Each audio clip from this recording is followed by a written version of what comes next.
સમગ્ર ગુજરાતના લોકોના અવાજને બુલંદ કરવા માટે જે અન્યાય છે, ભેદભાવ છે, તકલીફો છે, દર્દ છે, આક્રોશ છે એને વાચા આપવા માટે આયોજિત આ જન આક્રોશ યાત્રા આજે અરવલ્લી જિલ્લામાં મોડાસા ખાતે શરૂઆત થઈ છે। આખા જિલ્લામાં ગઈકાલે પણ શામળાજી હોય, મેઘરજના ગ્રામ્ય વિસ્તારોમાં ભ્રમણ કર્યું। આજે મોડાસા થઈ માલપુર, બાયડ અને સમગ્ર જિલ્લાના વિસ્તારમાં ભ્રમણ થવાનું છે। ત્યારે એવા સંજોગોમાં જે લોકોનો આક્રોશ છે કે આખા જિલ્લામાં રોજગાર માટેની કોઈ વ્યવસ્થાઓ નહીં હોવાને કારણે યુવાનોને રોજગાર માટે દર ભટકવું પડે છે। અનેક એવા માલપુરને એવા વિસ્તારો છે કે જ્યાં તાલુકા કક્ષાએ કોલેજની વ્યવસ્થા નહીં હોવાને કારણે દીકરા દીકરીઓને ભણવામાં પણ મુશ્કેલી પડે છે। મોંઘું શિક્ષણ લીધા પછી રોજગાર નથી મળતો। કાયદો વ્યવસ્થાની પરિસ્થિતિ કથળી ગઈ છે। પાણી પીવાનું ના મળે પણ દારૂ ગલીએ ગલીએ મળે એવી સ્થિતિનું નિર્માણ છે। ચારે બાજુ નગરપાલિકામાં ભ્રષ્ટાચાર છે, વહીવટી તંત્રમાં ભ્રષ્ટાચાર છે, ચારે તરફ લૂંટ ચાલે છે। ગઈકાલે જ તમે જોયું હશે કે રાજ્યના મુખ્યમંત્રીએ દેશના પરિવહન ને રોડ ટ્રાન્સપોર્ટ મિનિસ્ટરને કહેવું પડ્યું, ગડકરીજીને, કે ગુજરાતની જનતા ટોલ ટેક્સના નામે કરોડો રૂપિયા ટેક્સ આપે છે, તેમ છતાં રસ્તામાં ખાડા કે ખાડામાં રસ્તા એવી સ્થિતિનું નિર્માણ થયું છે।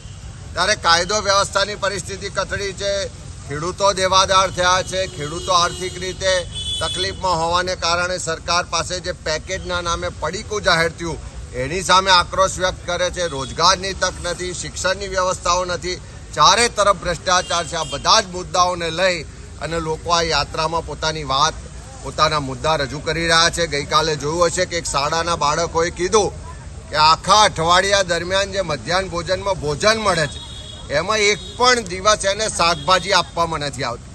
કરોડો રૂપિયા આપણે દર વર્ષે ખર્ચીએ છીએ।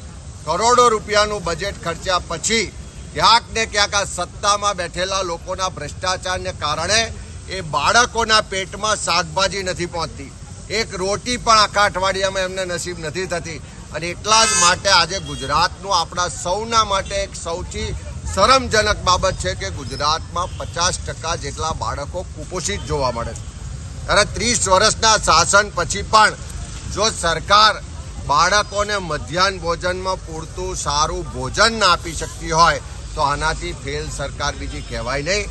આ જનાક્રોશ યાત્રાની શરૂઆત થઈ, તમે જોયું હશે કે દારૂ ને ડ્રગ્સની જે બધી વધી છે, આ યાત્રાની શરૂઆતને તો હજુ આ એક અઠવાડિયું પણ નથી થયું, પણ દારૂ ને ડ્રગ્સના બુટલેગરો ભૂગર્ભમાં જવું પડે એવી સ્થિતિનું નિર્માણ થયું છે। જે બુટલેગરોને હપ્તાખોર પોલીસ છે, સરકારમાં બેઠેલા લોકો હપ્તા લઈ રહ્યા છે, એ બધા ખુલ્લા પડી રહ્યા છે। હજુ તો આ જન આક્રોશ યાત્રાને એક અઠવાડિયું પણ નથી થયું, પણ સરકારે ફિક્સ પગાર, કોન્ટ્રાક્ટ ને આઉટસોર્સિંગના કર્મચારીઓ માટે લાભો જાહેર કરવા પડે છે। હું ગુજરાતના લોકોને વિશ્વાસ અપાવું છું કે એકવાર પક્ષાપક્ષીથી ઉપર રહી તમારા હક અધિકારની આ લડાઈમાં અમારી સાથે જોડાઓ। આ જન આક્રોશ યાત્રાના માધ્યમથી તમારા પ્રશ્નોને, તમારા અવાજને બુલંદ કરો। આ સરકારને ઝૂકવું પડશે। ગુજરાતમાંથી ખેડૂતોના સંપૂર્ણ દેવા માફ કરવા પડશે। ગુજરાતના યુવાનોને કાયમી રોજગાર આપવો પડશે। ફિક્સ પગાર, કોન્ટ્રાક્ટ ને આઉટસોર્સિંગ પ્રથા નાબૂદ કરવી પડશે। ગુજરાતમાંથી દારૂ ને ડ્રગ્સની બધીને અમે દૂર કરીને બતાવીશું અને આ જેટલા ભ્રષ્ટાચારીઓ છે એને જેલના સળિયા પાછળ મોકલીને બતાવીશું। ત્યારે આવો આપ સૌનો સહકાર મળે ત્યારે આખા અરવલ્લી જિલ્લાનો આભાર માનું છું કે બધાએ ખૂબ ઉમળકાભેર સ્વાગત કર્યું, યાત્રાને સમર્થન આપ્યું ને એમના મુદ્દા માટે આવનારા દિવસોમાં કોંગ્રેસ પાર્ટી લડશે અને અહીંના લોકોને એનો હક અધિકાર અપાવશે। ઓકે।